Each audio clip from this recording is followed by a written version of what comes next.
A senior Biden administration official says that Anthony Blinken has told Israeli leaders that much more needs to be done to get humanitarian aid to civilians in besieged northern Gaza, raising possible consequences in U.S. law if action isn't taken.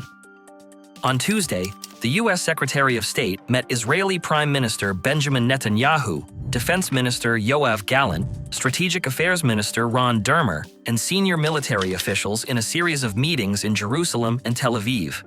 The meetings are part of a regional tour that Washington sees as a chance to revive diplomacy after Israel killed Hamas leader Yahya Sinwar in Gaza last week. Despite criticism that the U.S. has not done enough to prevent civilian casualties in Gaza, Washington has consistently rejected such claims. The official noted that Blinken also addressed concerns regarding Israel's alleged use of a general's plan in northern Gaza, which involves forced displacement and a surrender or starve tactic. The Israelis denied that this was their policy, and the U.S. urged them to clarify this position publicly. Israel maintains that its northern Gaza offensive is focused on eliminating Hamas fighters.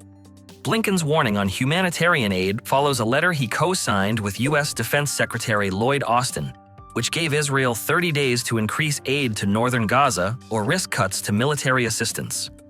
The senior State Department official emphasized that the steps taken so far have not been sufficient, and this point was made clear in the discussions. The official acknowledged some initial progress and detailed steps taken by Minister Gallant in response to the aid concerns. Aid groups have warned that civilians in northern Gaza face starvation due to Israel's military siege. Israel asserts that its offensive is targeting Hamas, while the U.S. has cautioned against forcibly displacing civilians to southern Gaza, where overcrowding poses serious risks. A statement from Netanyahu's office following the meeting did not mention humanitarian aid, but focused on the Iranian threat and the need for the U.S. and Israel to unite against it. The statement also noted that Blinken expressed America's deep shock over an alleged Iranian assassination attempt on Netanyahu through a Hezbollah drone strike. Blinken also discussed efforts to de-escalate the conflict between Israel and Hezbollah in Lebanon as part of the U.S.'s diplomatic push. No update was provided on the progress of these efforts.